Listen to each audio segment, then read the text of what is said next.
Hello, and welcome to our educational video, In the Butterfly's Shadow, Caring for Those with Lupus. I'm Annika Hazlitt, a member of the Board of Directors at Kaleidoscope Fighting Lupus, and your host. Today we have two experts with a wealth of knowledge and practical advice on how to take care of yourself if you are a caregiver for someone living with lupus. Angela Ferrarsmall is a licensed clinical social worker and therapist who discusses the emotional aspect of being a caregiver for someone with lupus, the rewards, the challenges, and the things to think about when taking on this incredibly important role. Arnita Roberts-Christie is a registered nurse and patient engagement liaison with GlaxoSmithKline.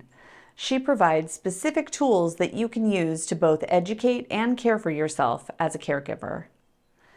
Before we begin, I'd like to take this opportunity to thank our presenting sponsor, GSK, for their generous support in making this event possible. So now, let's hear from Angela Ferrarsmall. Thank you, Annika, for that introduction. I'm really happy to have an opportunity to focus on something that doesn't get enough attention, which is the experience of being a caregiver for those living with lupus. What does it mean to be a caregiver for those living with lupus?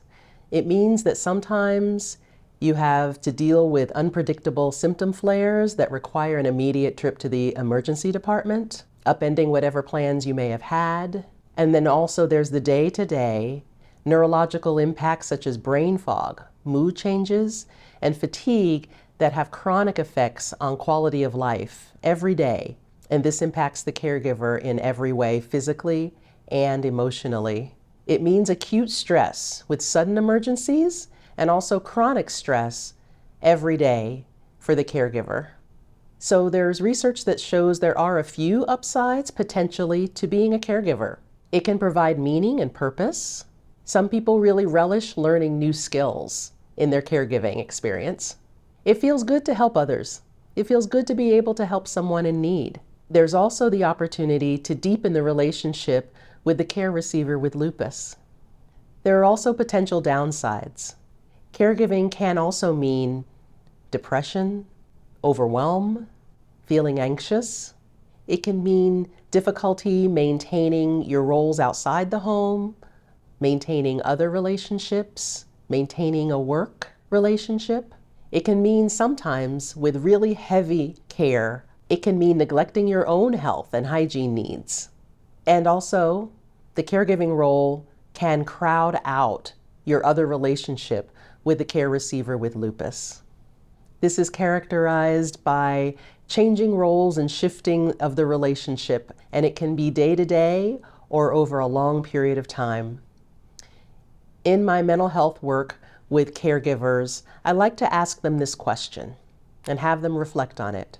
What percentage of your total communication and time spent with your loved one with lupus is from your caregiver role? And what percentage of your time and communication is from your other role in the relationship, meaning being a friend, being a partner, being a sibling or the parent? How long has it been this way? A day? A month? A year? Because if more of your time is spent talking about medications, medication side effects, medical appointments, and symptoms, that is really difficult to maintain the well-being of the other relationship you have with your loved one. It's harder to feel like a friend or a partner and to feel like you still have that relationship when caregiving has taken over most of the time and conversation you have with the care receiver. So how do you feel as you consider those answers? A few more questions just to consider about what it means to be a caregiver. It can really impact the relationship, what the previous relationship was like. How good was your relationship with the person outside of being a caregiver or before you became a caregiver? Those old histories, those old stressors may still be impacting the caregiving relationship. And also, has the shifting nature of lupus added to other stresses on the relationship? Difficulty making plans, difficulty managing expectations, difficulty with roles, difficulty just taking care of day-to-day responsibilities? Has the shifting nature of lupus added to the stresses that the relationship already had to carry? Another big question, are you doing too much in your caregiving? That is, are you doing for the person with lupus what they can still do for themselves? It's really important to understand that this impacts the care receiver in a powerful way. Research around caregiving and pain in particular indicates that offering too much support can lead the care receiver to getting a message that they're helpless. And then their pain seems to increase. But also, doing for the care receiver what the care receiver can do for themselves leads to caregiver burnout. And so, even if it takes more time and some adaptations, avoid doing for the person with lupus what they can do for themselves. It's better for both the caregiver and for the care receiver in the long run. There can be tension in the relationship between the caregiver and the care receiver. And that tension can come from a few common places. It can come from your loved one's attempts to remain in control. Trying to live with a disease that can feel out of control means they may try to take control and manage some things that might not look relevant to you, but it is about the person trying really hard to stay relevant and to stay in control of what they can control, even if it may not look reasonable to you as the caregiver. Also, caregiving itself can bring tensions. People can have different priorities in their approach to caregiving. One thing that's really important is to maintain the care receiver's autonomy. And so they may have a different set of priorities based on trying to maintain their autonomy, their ability to make choices about who provides care and how that happens, versus what you might need and see as the caregiver. And also, day-to-day household management. You may have differing ideas of household management. What is a reasonable amount of, say, clutter or a reasonable schedule for getting things done versus what the caregiver and care receiver see as reasonable. Try to talk out these differences in perspectives.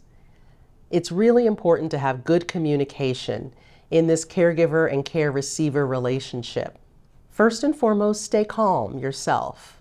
Try to have a conversation at a time that you and the care receiver with lupus can stay calm, can feel as positive as possible for having this kind of conversation to talk out the differences.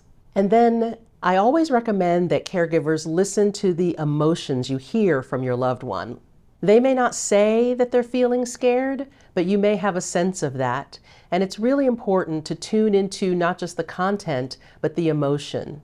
Because the next good step would be to validate that emotion, to name it and to validate that it's reasonable perhaps to feel scared about a certain thing, and that you can understand why they might feel that way.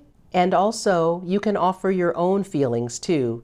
Perhaps you're scared too, just about something different, and that you can also kind of be really honest about what the experience of caregiving and seeing your loved one suffer is doing to you too. Offer your own feelings about the matter. Be candid about that. And then finally, after everyone has had a chance to share their feelings, then if the air is clear, you can negotiate. Don't demand, but negotiate solutions and resources. Again, the person living with lupus is the person who is living in the body that is unpredictable and needs to still feel that they are in charge of their care and their lives. And so there will certainly be differences in opinion and differences in approaches, but it's important to maintain a sense of dignity for the person living with lupus. So your decisions and your perspectives may take a back seat in some things so that the person living with lupus still feels a sense that they can have a say in their lives. This is really important also if you as the caregiver are the parent of a person with lupus, because in your parent role, When they were young and dependent, you took care of everything. You made all the decisions. It can be more difficult as a parent to step back and let your adult child make those decisions. And you may have worries about things way far down the road that that person is having difficulty seeing. But remembering that your child is an adult child is really important, that they still be the person in charge of their care. Also, research shows that it is the most stressful to be the partner of a person living with chronic illness, because that relationship where there is mutual care and understanding has shifted so much. And there's a tremendous sense of losing your person when your person has chronic illness. Partners, being there day to day, tend to take on way more of the responsibility of caregiving than do a child or a sibling who live outside the home. While you prioritize that the person living with lupus is making the care decisions, also understand that you have a say in your own care as well. And so, it's really important to understand that your self-care can then become the focus when other things are out of your hands. There is a document called the Caregiver's Bill of Rights. Now, when I've mentioned this to clients, they are surprised. I have rights? Yes.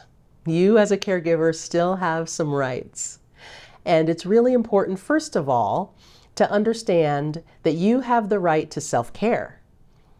Self-care is not selfish. It helps you to better care for your loved one.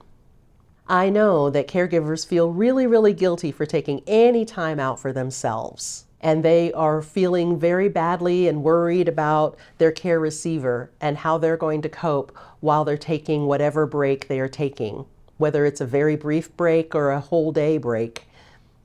They tend to worry and feel guilty about that self-care time.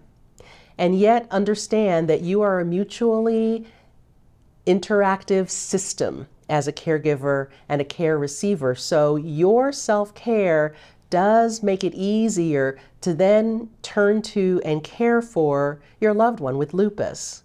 You want to be able to give your care from a place of rest and from a place of fullness, as opposed to trying to provide care from a place of feeling deprived within yourself. Also, the Caregiver's Bill of Rights says you have limits and the right to recognize those limits and to get help for your loved one's care and for yourself if necessary. No person can do everything in caregiving. When you think about it, caregiving involves so many multiple kinds of skills: physical, psychological, emotional, organizational, and you may have limits in some of these areas, and it would be appropriate to get informal support or professional formal support so that it's a better experience for yourself and for your loved one with lupus. Also, you have the right to maintain your individuality and facets of your own life separate from your care receiver. It may look different, absolutely. It may look very different from what it looked like before to pursue your hobbies and interests, but you still have the right to have your individuality and to still have your own full humanity, as much as we would hope for the person you're caring for to experience their full humanity. So one approach to looking into yourself and to begin to meet your own self-care needs as a caregiver is a tool that I borrow from the 12-step communities of AA and Al-Anon. A basic approach to self-care is to assess your needs with the acronym HALT, H-A-L-T. So if you're losing your calm and feeling stressed in your caregiving, stop and ask yourself, am I hungry, angry, or anxious? Am I lonely? Am I tired? HALT. Hungry, angry, lonely, tired. One caregiver told me, yes, all of that. I feel all of those in my role as a caregiver. Well, in that case, one has to just start perhaps with one at a time, perhaps with food if that person hasn't eaten, maybe with a small break for some rest to be less tired, to reach out to support to also maybe talk to someone about their angry feelings or about their anxious feelings, to sort out the experience emotionally away from the care receiver, to find that support. With your caregiver toolkit, it does begin with get support as soon as possible from the beginning if you can. Caregiver support groups are a great way to connect with people who are having an experience similar to you. No one can do this alone, and certainly no one can do this without some avenues of emotional support. Caregiver support groups are a great way, as are professional mental health providers, a great way to get that support for your role as a caregiver. Also, get practical help if you need it. I like to tell caregivers to outsource what they can, and that's okay because there's certain things you simply cannot, nor would you want to outsource. You can outsource the role of dishwasher, you can outsource the role of errand runner, you can outsource the role of meal preparer sometimes, but you cannot outsource spouse. You cannot outsource the role of friend, nor would you want to. If it's feasible to get some informal support and even formal paid support around some of these roles, get that practical help if you need it, so that you can preserve that primary relationship of partner, friend, sibling, parent. Also, when looking for resources, I recommend checking first with Lupus Community Resources, and then expanding out to those resources targeted to the general community of people living with chronic illness in your country, county, and state. The first resource I recommend is Kaleidoscope Fighting Lupus, which has support and information and a rich library of information and resources. Caregiver programs in the United States come under an umbrella called the Area Agency on Aging. It's usually organized by county and run by county or region of your state. This is the organization that has government-funded caregiver programs. Don't be daunted by the word aging. It's not just for those who are elders. It's really to help anyone who is in disability, perhaps aged, and for their caregivers. And also, a good national resource online is the National Alliance for Caregiving. Caregivers, thank you for taking the time to learn not just about caring for someone else, but also how to care for yourself. And I hope this presentation has been helpful to you. And thank you to Kaleidoscope Fighting Lupus for this opportunity to share this information. Thank you, Angela. That is so helpful. I particularly like your description of the Caregiver's Bill of Rights. Next, we will hear from Arnita Roberts-Christie. As a nurse and patient advocate, she has a wealth of knowledge and great tools for anyone who is caring for someone living with lupus. Welcome, Arnita. Hello, everyone. Thank you so much for joining us. Another opportunity to learn about lupus. My name is Arnita Roberts-Christie, and I am one of the patient engagement liaisons here at GlaxoSmithKline, or GSK.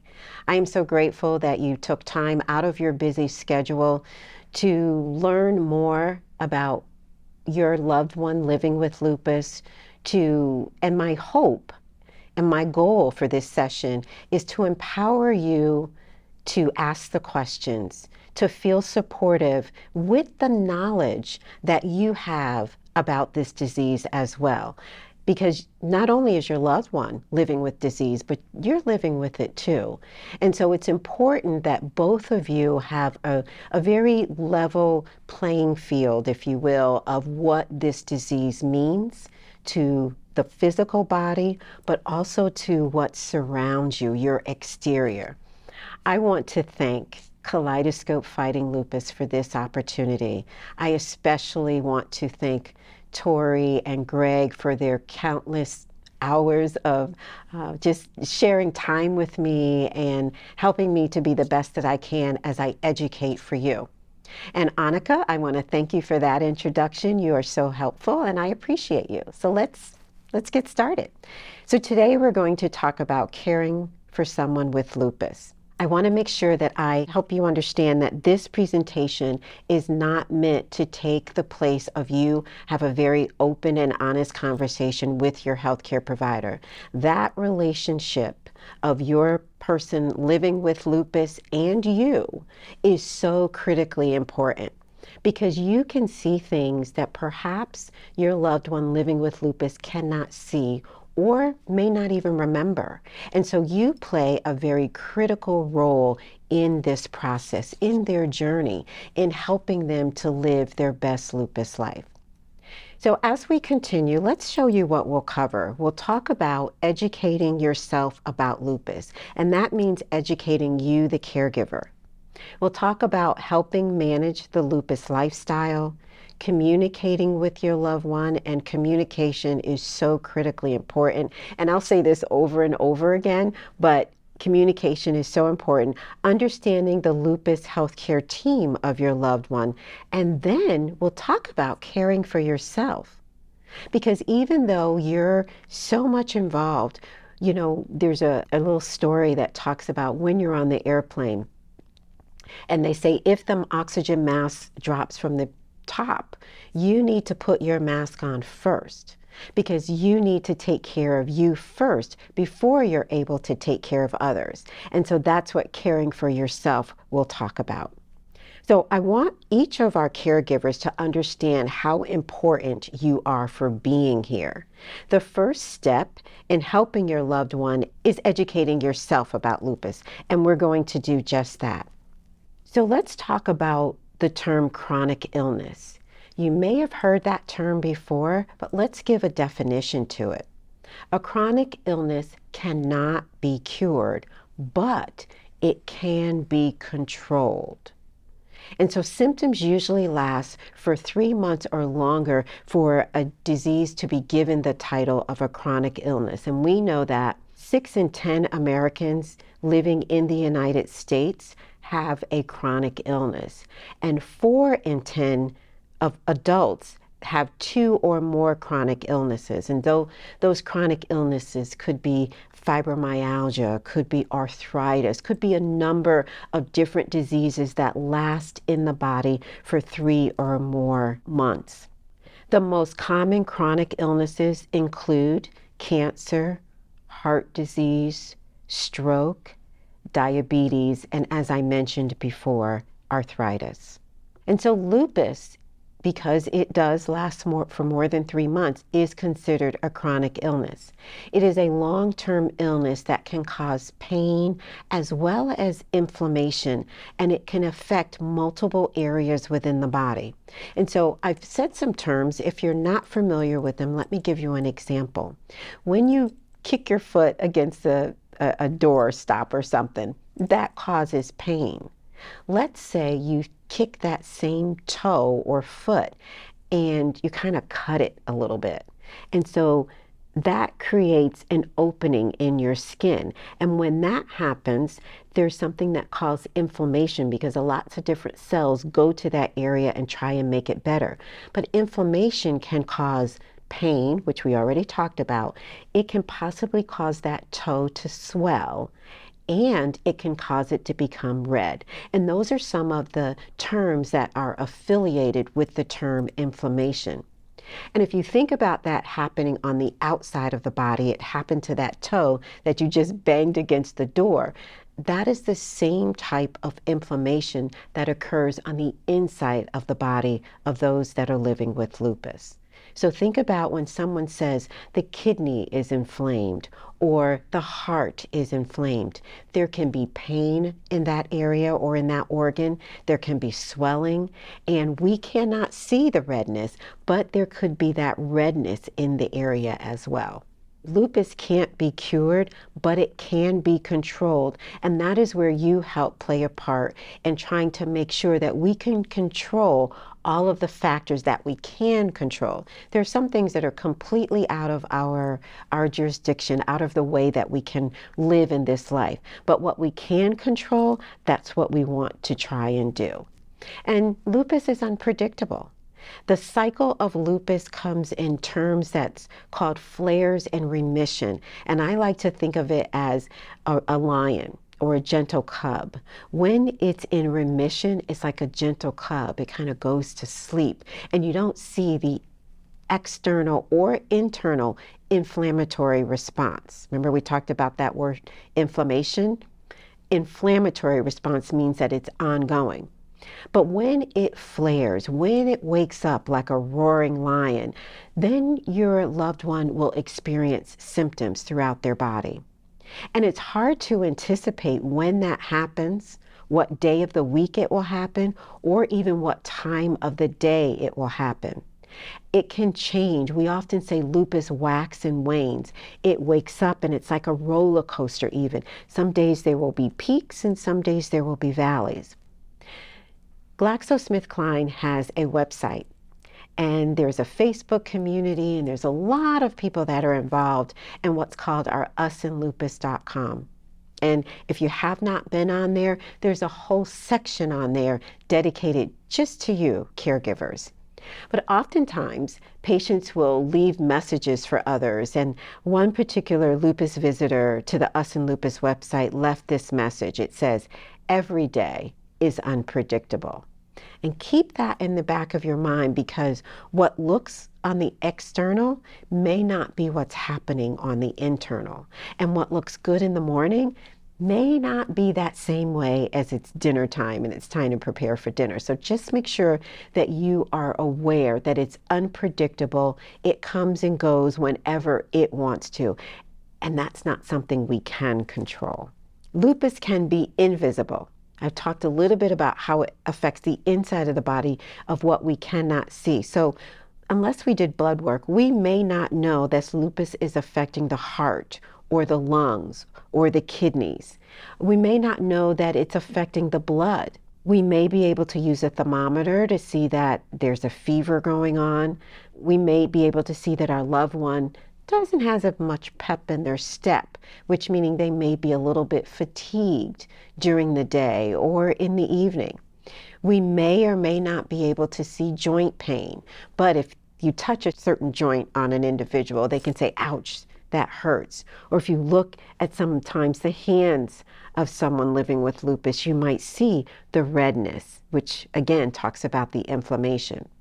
When someone is out in the sun, and they've been exposed to ultraviolet rays, that may be a trigger for them. And you may see small bumps on their body, anywhere on their face, their neck, whatever area is exposed to the sun. And that also may be a trigger for them. The list that you see in front of you is not comprehensive, but it's just an idea, giving you an idea of what may be occurring for your loved one living with lupus. Another visitor to the Us in Lupus site says, "It is definitely an invisible disease, but through it all, we have to keep pushing." And I encourage you to encourage your loved one. Keep pushing, keep going. And so I'm going to ask you this question. Do you know how long your loved one has been living with lupus? Think about that. Because on the average, someone is diagnosed with lupus, they've been living with these symptoms for anywhere from 4 to 6 years. And because these symptoms wax and wane, they go to sleep like a gentle cub, they wake up like a roaring lion, it's unpredictable, it happens during certain times of the year or not. Your loved one may go a full year without any symptoms.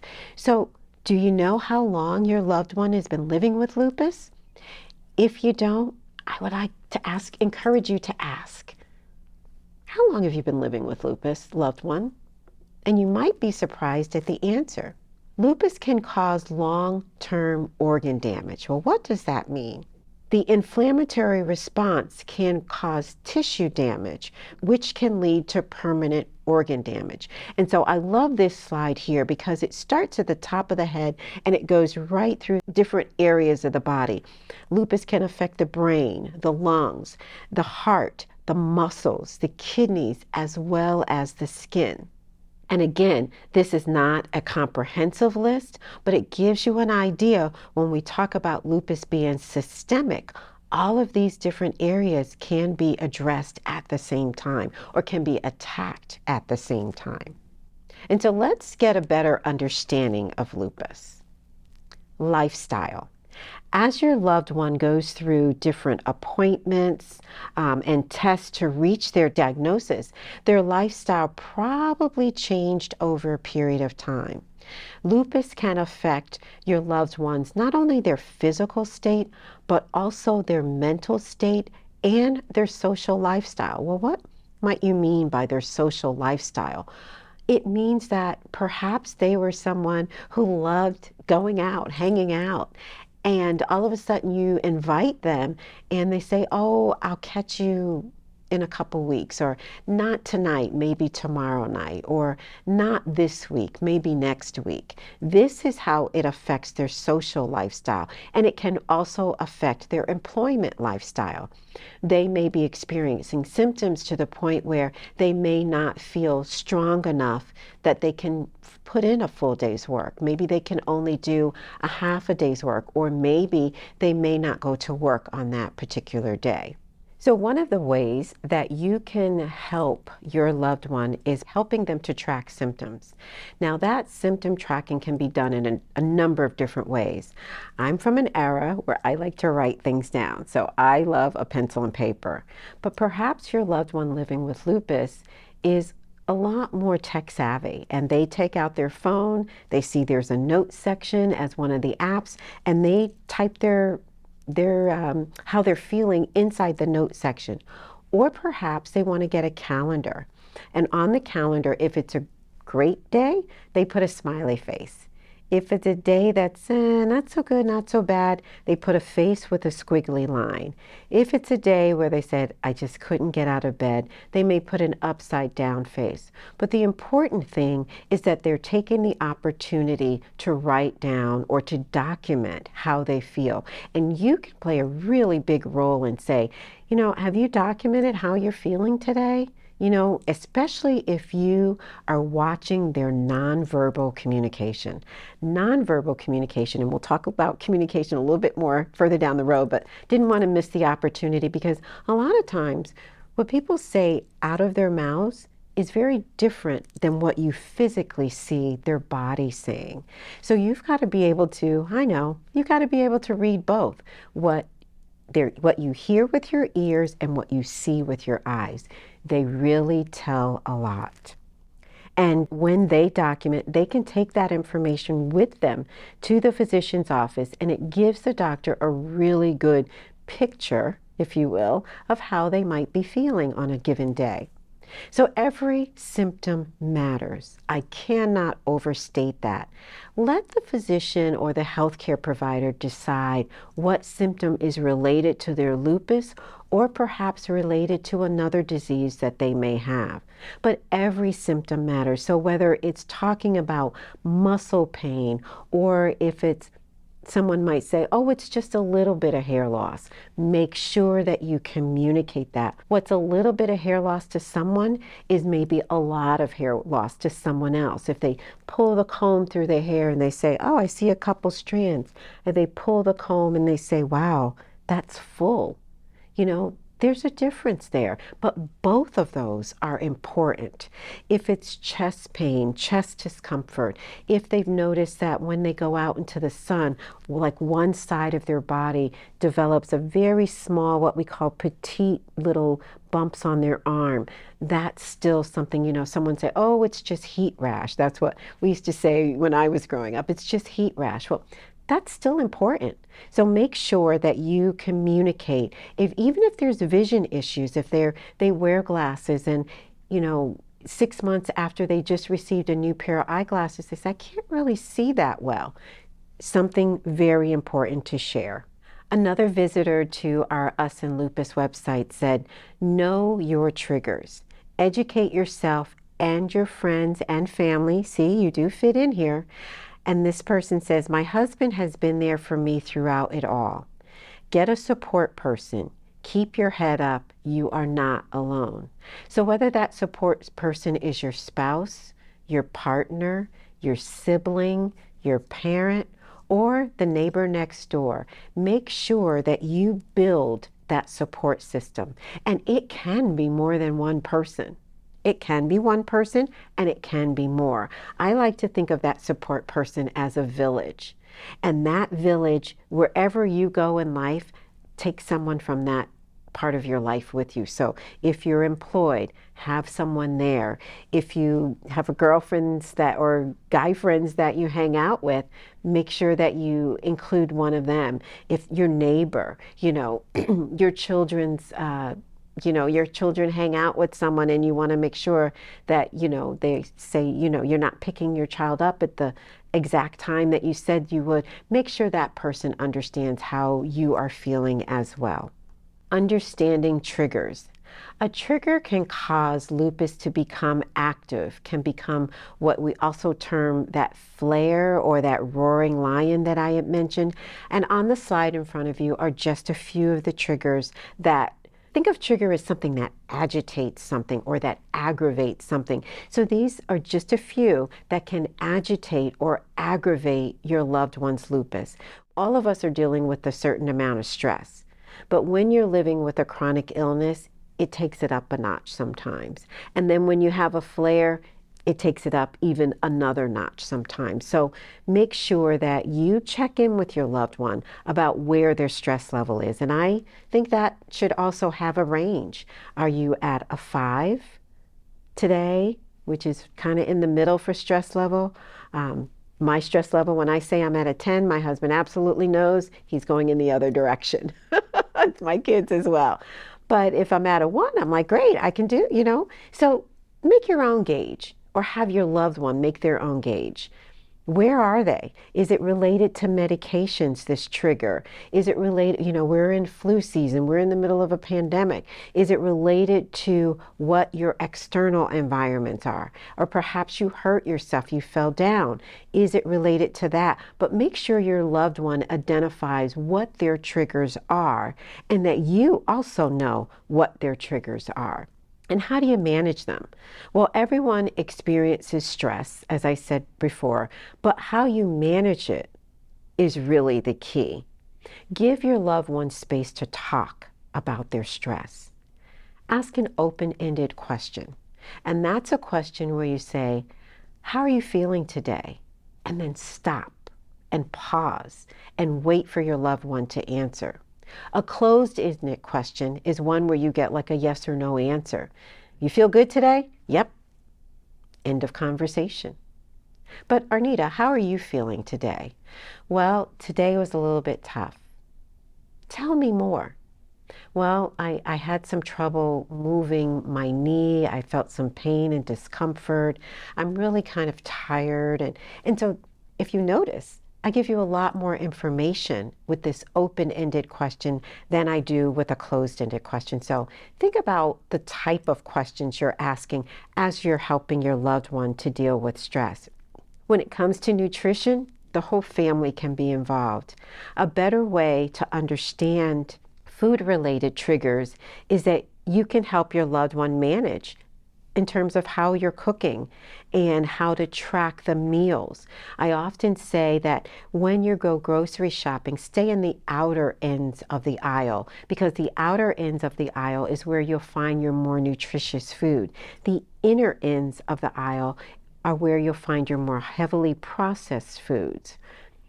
The body will use more nutritious foods to help you, the caregiver, as well as your loved one living with lupus, live your best life because the body needs really, really strong, good nutrition.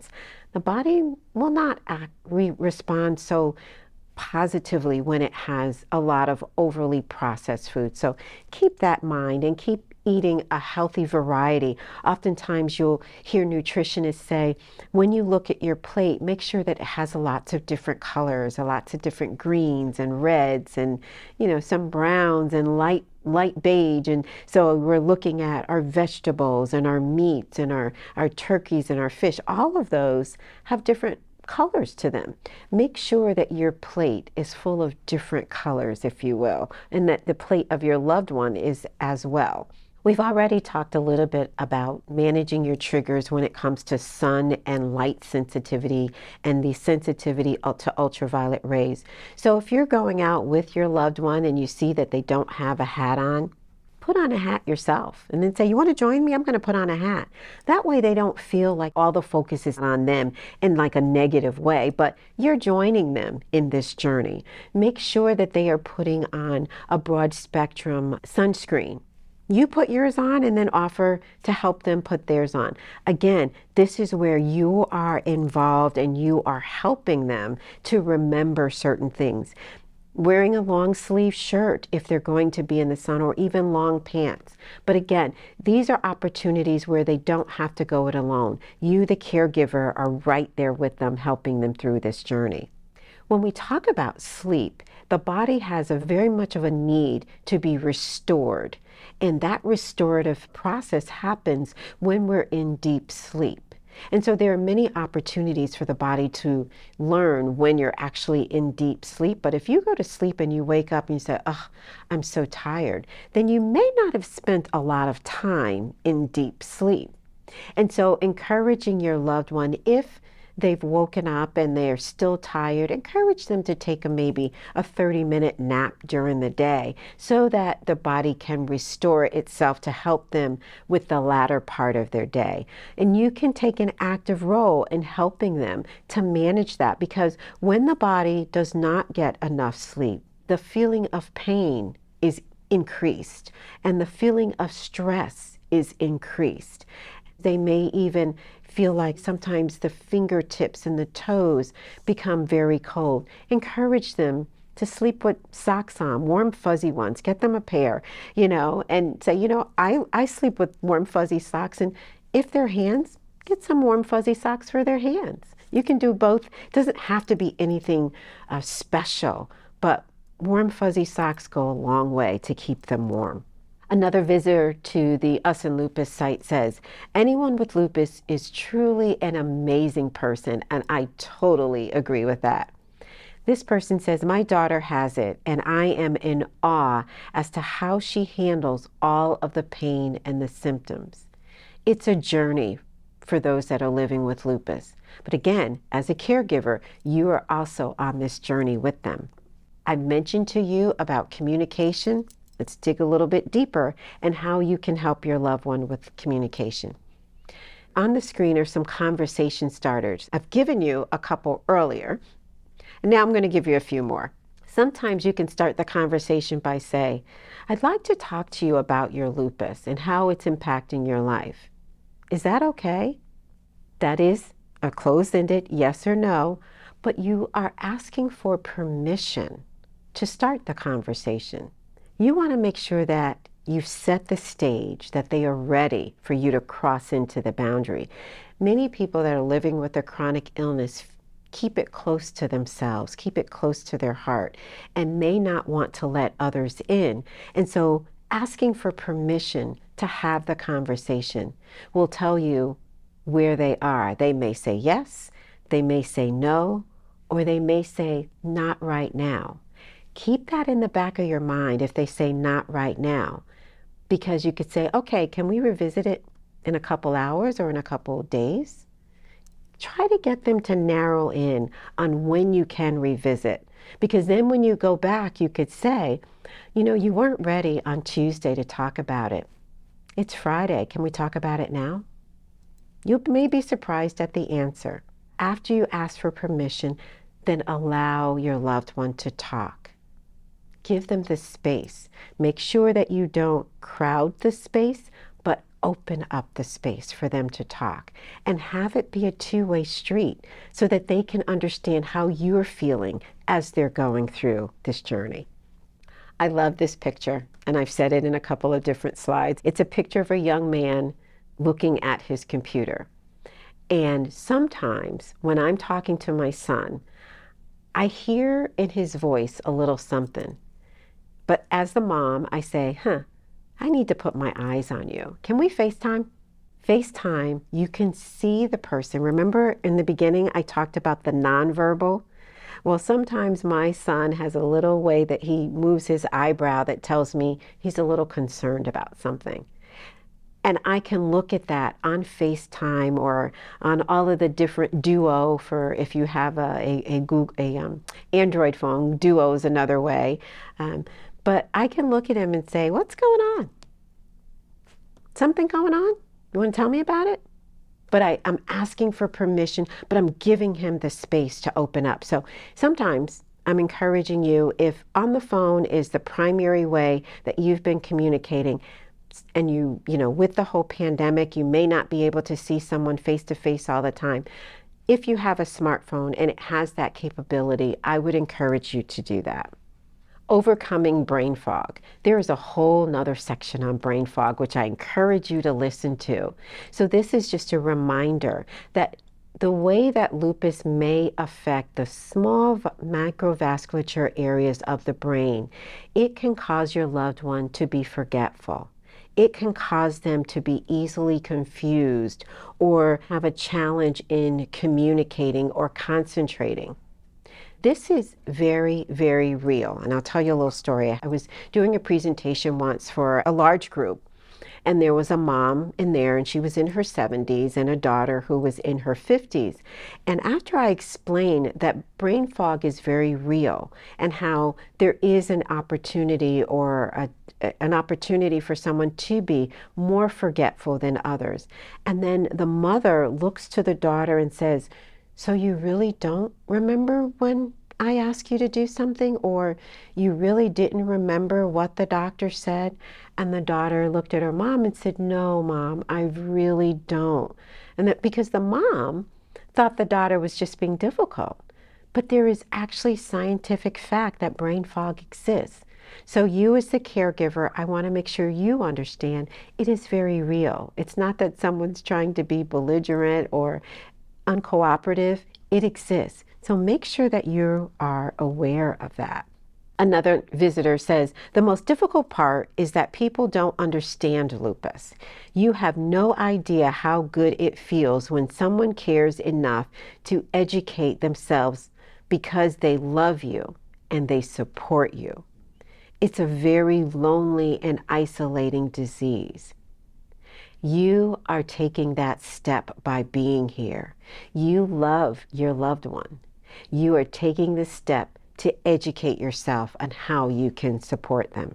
Communication tips. This is a review of some tips that we've already talked about. Being a good listener first and foremost and always. And sometimes you have to have a little patience. Try not to put a time limit on when your loved one begins to talk, or set the stage and say, your loved one may say, "Can we talk?" And you know that you may have something that you need to do that really requires you to do it at a certain time. Say to your loved one, "You know what? I've got 15 minutes before my next conference call. So we could talk for 15, or we can talk after my conference call." That way you set the stage, and you can also set an alarm for 14 minutes so that it can ring at that 14th minute, and you know that you only have one more minute to go before you have to do something else. But it's important that that communication is there, that you're asking for permission to talk about certain things, that you are being a good listener, and that you are providing opportunity for your loved one to share openly and honestly about what they're feeling. This is another review. Communicate without words. Go to the physician's office or the healthcare provider's office with your loved one. Take some notes. Write it down with a piece of paper and a pencil, or, use your phone. Whatever works for you, but be a second set of ears for your loved one. You can be helpful with chores and errands. That's another way of communicating with your loved one. It doesn't always have to be verbal.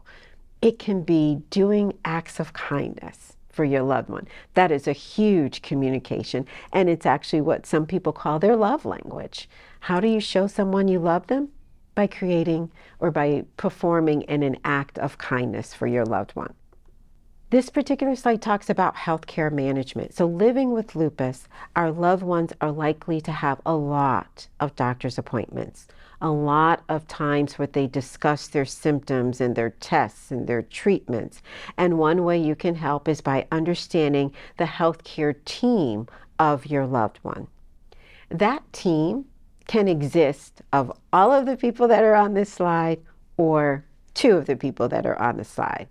What's important about this is that you see over to the very far right, it says you and your loved one. Do you see how big that circle is compared to the list of all of the different specialists?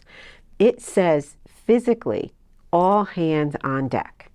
Everyone is involved in the health care of your loved one.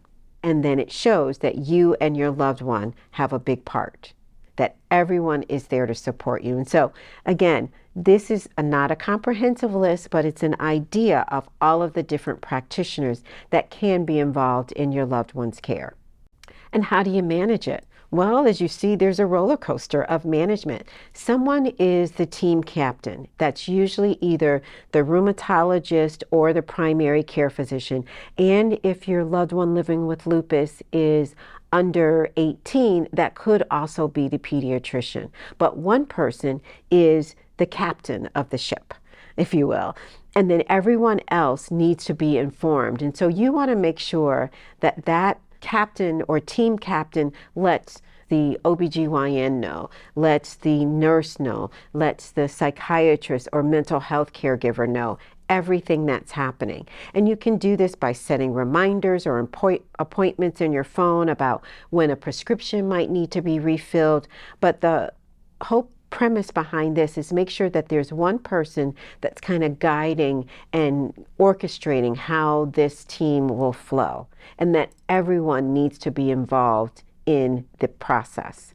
I've talked about this before, and I know I say this because I want to reiterate. I think once we hear something over and over again, it could kind of stick with us. And so being an appointment buddy is by you going to the physician's office with your loved one, taking notes while you're there, because remember the lupus fog? You may hear things that your loved one didn't. And it's an opportunity for you to continue that communication between you and your loved one. You may help them in addressing or verbalizing how they actually feel. And that's called, another word for that is how they can articulate what they feel. They may say, I have a pain. And they may stop right there. And you'll say, okay, Arnita, you had some pain on Tuesday.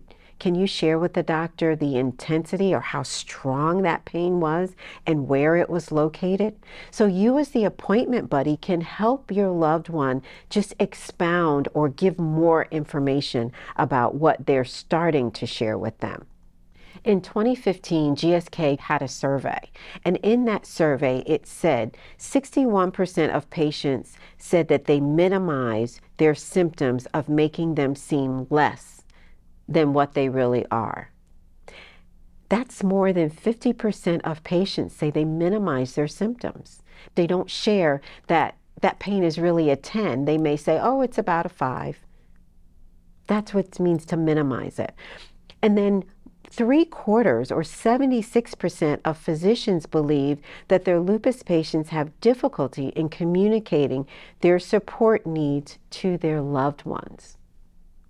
That's 76% that may say they may not share that information with you. And that's where those open-ended questions really, really come into play. So find some, ask them, and then make sure to give them time to respond. On this particular slide, there are tips for speaking with the healthcare team. Be sure that the healthcare provider understands your role and how involved you are. Let them know that, listen, I listened to a program that Kaleidoscope Fighting Lupus aired that talked about being a caregiver. And I have some questions that I want to ask you, the healthcare provider of my loved one. And when you go in and you have those questions written down, or you pull out your phone and you have them typed up, they will listen and they will give you the time and they will answer your questions, because you have shown that you are now empowered to be a very caring and supportive person of your loved one. And be appreciative. A little thanks goes a long way. Thank you, doctor. You can extend your hand or you can nod your head as a way of saying you are grateful for the time that they took to answer your question. And now we are at the time that I said we would be, where we talk about self-care. I want all of you to know that self-care for you is really important too. If you are not taking good care of yourself, you will not be able to take good care of your loved one. This particular slide talks about caregiver stress. Caregiver stress is very real. You're on this journey with your loved one living with lupus. They experience stress, and so may you. So remember we talked about the airplane and putting on your oxygen mask first? This is where it really becomes important. Have you gone to the doctor and had maybe your blood work checked and see how you're doing? Have you taken some time to take a step back and take care of you? Do you have someone that can ask you open-ended questions? And, there may be an opportunity where, Arnita had a really rough week last week, and it really took a toll on her, and I'm exhausted. It really took a toll on me as well. Do you have someone that you can talk to like that about the situation? You need to create your support system.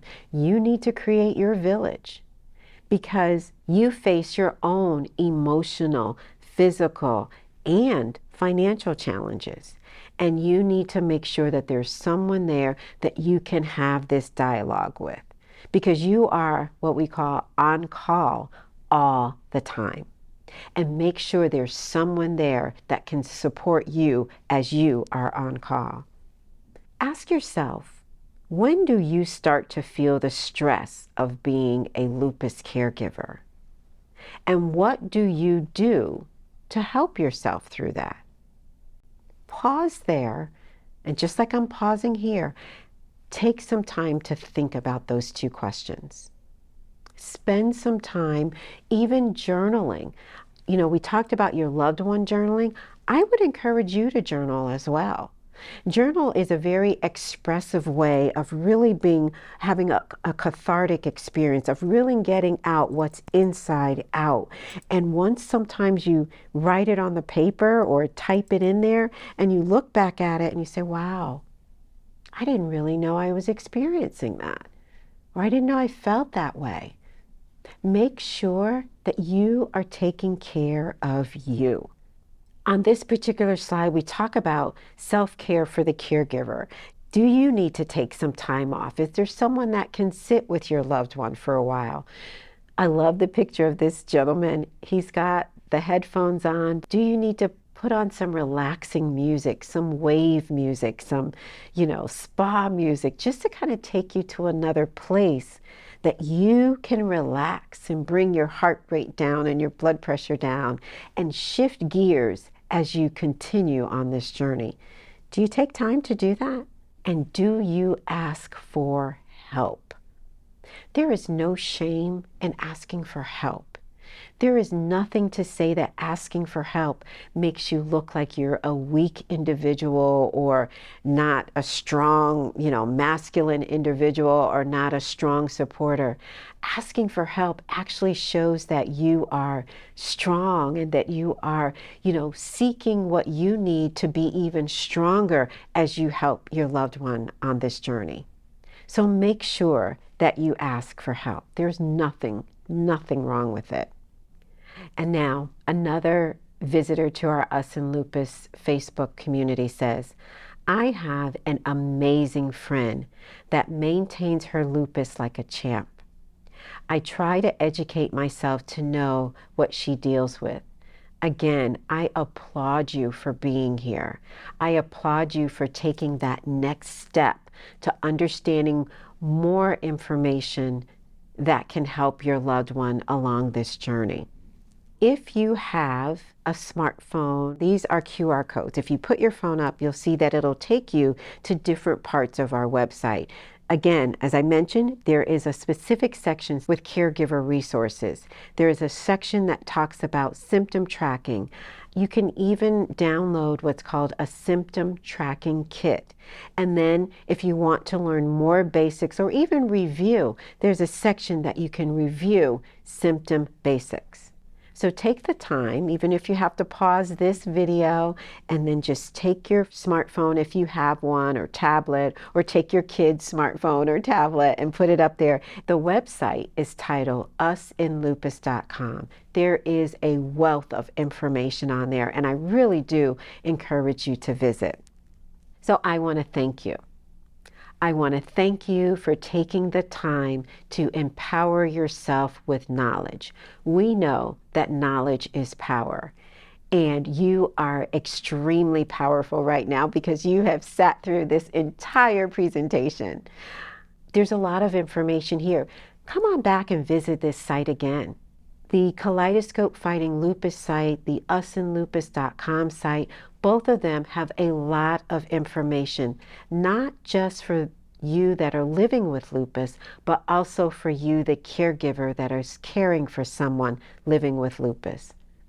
I encourage you to come back. I thank you for your time. Again, I thank Kaleidoscope Fighting Lupus for this opportunity.